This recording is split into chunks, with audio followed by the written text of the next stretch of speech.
दोस्तों, तुर्की ने डिफेंस की दुनिया में बड़ा धमाका कर दिया है। किजिल-इल्मा जैसे एडवांस फाइटर ड्रोन का पहला एक्सपोर्ट, दुनिया के सबसे बड़े मुस्लिम देश के साथ डील साइन, दुनिया हैरान। वहीं दूसरी तरफ ईरान और अमेरिका के बीच जंग खत्म होने की खबर, अगले 48 घंटे में बड़े समझौते की चर्चा। ईरान रोकेगा परमाणु यूरेनियम, अमेरिका हटाएगा सभी प्रतिबंध, ईरानी पैसा करेगा अनफ्रीज। इस बीच ईरानी विदेश मंत्री अचानक पहुंचे चीन, क्या है मकसद? तो बताते हैं सभी खबर विस्तार से। दोस्तों, तुर्की की डिफेंस इंडस्ट्री एक बार फिर सुर्खियों में। इस्तांबुल में चल रही Saha 2026 international defence and aerospace show के दौरान तुर्की की बड़ी डिफेंस कंपनी बाइकर ने अपने बेहद एडवांस मानव रहित लड़ाकू विमान बैरकतार किजिल-इल्मा का पहला एक्सपोर्ट डील इंडोनेशिया के साथ साइन कर लिया है और इसे तुर्की के लिए एक ऐतिहासिक कदम माना जा रहा है। ये समझौता इस्तांबुल एक्सपो सेंटर में साइन हुआ, जहां दुनिया भर की डिफेंस कंपनियां और देश एक साथ जुटे हुए हैं। इस मौके पर बाइकर के सीईओ हुलुक बैरकतार ने साफ कहा कि ये डील सिर्फ एक सौदा नहीं, बल्कि तुर्की की बढ़ती सैन्य ताकत और टेक्नोलॉजी की बड़ी पहचान है। दोस्तों, किजिल-इल्मा कोई आम ड्रोन नहीं है, बल्कि इसे अनमैन्ड फाइटर जेट कहा जा रहा है। यानी ये बिना पायलट के फाइटर जेट की तरह काम कर सकता है। इसने पहली उड़ान 2022 में भरी थी और तब से लगातार इसके टेस्ट और अपग्रेड चलते रहे। अब कंपनी का लक्ष्य है कि इसे जल्द ही तुर्की की सेना में शामिल कर दिया जाए। बाइकर पहले ही दुनिया में अपने ड्रोन के लिए मशहूर हो चुका है। उसका बैरकतार TB2 आज अपनी कैटेगरी में सबसे ज्यादा एक्सपोर्ट होने वाला ड्रोन बन चुका है। इसके अलावा इंडोनेशिया के साथ पहले ही बैरकतार अकिंसी और TB2 को लेकर समझौते हो चुके हैं और अब किजिल-इल्मा इस साझेदारी का तीसरा बड़ा हथियार बन गया है। आपको बता दें कि इंडोनेशिया दुनिया का सबसे बड़ा मुस्लिम देश है। इस डील से साफ है कि तुर्की अब सिर्फ ड्रोन तक सीमित नहीं रहना चाहता, बल्कि वो अनमैन्ड फाइटर जेट टेक्नोलॉजी में भी तेजी से आगे बढ़ रहा है। यानी आने वाले समय में बिना पायलट वाले फाइटर जेट ही युद्ध का नया चेहरा बन सकते हैं और तुर्की इसमें बड़ी भूमिका निभाने की तैयारी कर रहा है। दरअसल इसी इवेंट में तुर्की की एक और बड़ी कंपनी असेल्सन ने भी इंडोनेशिया के साथ 2 अहम समझौते किए हैं। इसमें इंडोनेशियाई नौसेना के लिए अनमैन्ड नेवल सिस्टम और सेना के लिए एडवांस कम्युनिकेशन टेक्नोलॉजी शामिल है।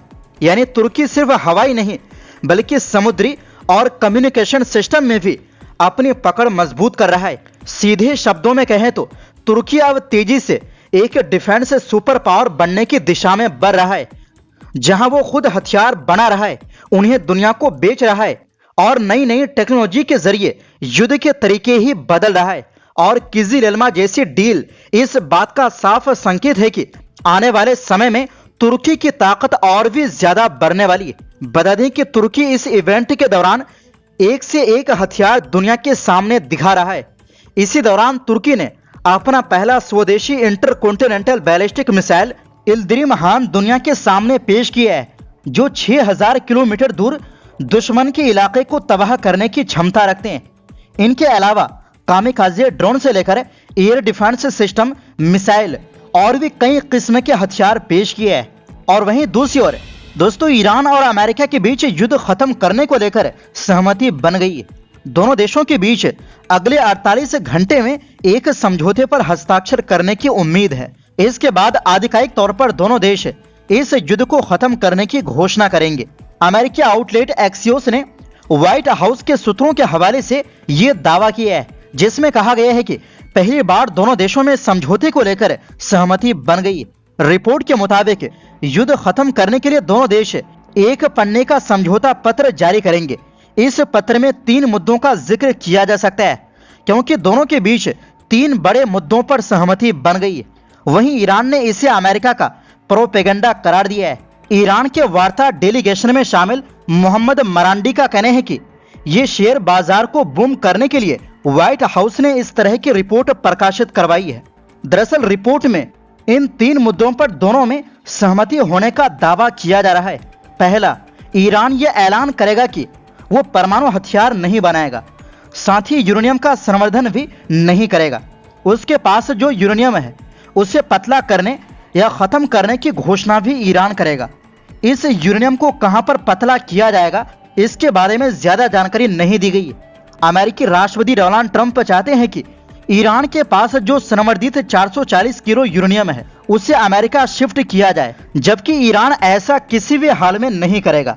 नंबर 2, समझौते के तहत अमेरिका ईरान पर लगे आर्थिक प्रतिबंधों को खत्म करेगा। इसके तहत ईरान के फ्रीज पैसे भी लौटाए जाएंगे। शुरुआत में ईरान को राहत एवं बचाव कार्यों के लिए पैसे दिए जाएंगे। 2015 में यूरेनियम संवर्धन के बदले अमेरिका ने उसके 150 अरब डॉलर की राशि को अनफ्रीज करने की बात कही थी, लेकिन बाद में डोनाल्ड ट्रंप ने ऐसा नहीं होने दिया। नंबर 3, होर्मुज पर भी दोनों में सहमति बन गई है। दावा है कि होर्मुज नाकाबंदी को पूरी तरह से खोला जाएगा। ईरान भी होर्मुज के रास्ते से जहाजों को गुजरने देगा। अमेरिका भी किसी को डिस्टर्ब नहीं करेगा, यानी होर्मुज का रास्ता अब पूरी दुनिया के लिए आसानी से खुल सकता है। वहीं अमेरिकी दूत स्टीव विटकॉफ और जेरेड कुशनर 14 सूत्रीय समझौते को लेकर ईरान के विदेश मंत्री अब्बास अरागची से बात कर रहे हैं। अब तक 3 मुद्दों पर सहमति बन गई है, लेकिन 11 मुद्दों पर पेंच फंसा है। अगले 30 दिन में दोनों देश इस मुद्दे को सुलझाएगा। अमेरिका के विदेश मंत्री मार्को रूबियो का कहना है कि ऑपरेशन एपिक फ्यूरी को खत्म कर दिया गया है। हम आगे की बातचीत शांति से करेंगे। रिपोर्ट के मुताबिक समझौते की बैठक इस्लामाबाद या जिनेवा में हो सकती है। अमेरिका की तरफ से इस बैठक में जेडी वेंस और ईरान की तरफ से संसद स्पीकर गालिबाफ शामिल हो सकते हैं।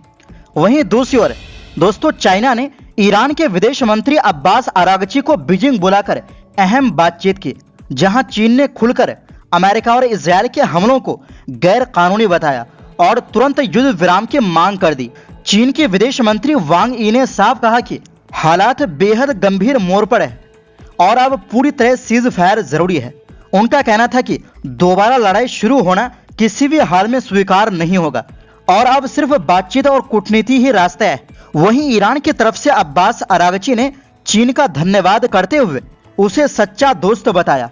उन्होंने कहा कि ईरान पर चल रहा युद्ध सीधा सीधा अंतर्राष्ट्रीय कानून का उल्लंघन है, लेकिन तेहरान अपने हक से पीछे नहीं हटेगा। उनका साफ कहना था कि कोई भी समझौता तभी होगा जब वो न्यायपूर्ण और पूरी तरह संतुलित हो। ये मुलाकात ऐसे समय पर हुई है जब कुछ ही दिनों में अमेरिकी राष्ट्रपति डोनाल्ड ट्रंप और चीन के राष्ट्रपति शी जिनपिंग की बड़ी बैठक होने वाली है। और उधर अमेरिकी विदेश मंत्री मार्को रूबियो ने चीन से ईरान पर दबाव डालने की मांग की है ताकि वो समझौता करे। इधर हालात और भी दिलचस्प हो गए हैं, क्योंकि चीन ने हाल ही में अमेरिका की उन पाबंदियों को भी मानने से इनकार कर दिया जो ईरानी तेल खरीदने वाली कंपनियों पर लगाई गई थी। इतना ही नहीं, चीन और रूस पहले भी संयुक्त राष्ट्र में अमेरिका के प्रस्ताव को वीटो कर चुके हैं। दूसरी तरफ अमेरिका अब एक नया प्रस्ताव लाने की तैयारी में है, जिसमें ईरान पर और दबाव डाला जा सकता है। यहां तक कि जरूरत पड़ी तो सैन्य कार्रवाई की मंजूरी भी मांगी जा सकती है। तो फिलहाल के लिए इस रिपोर्ट में बस इतना ही।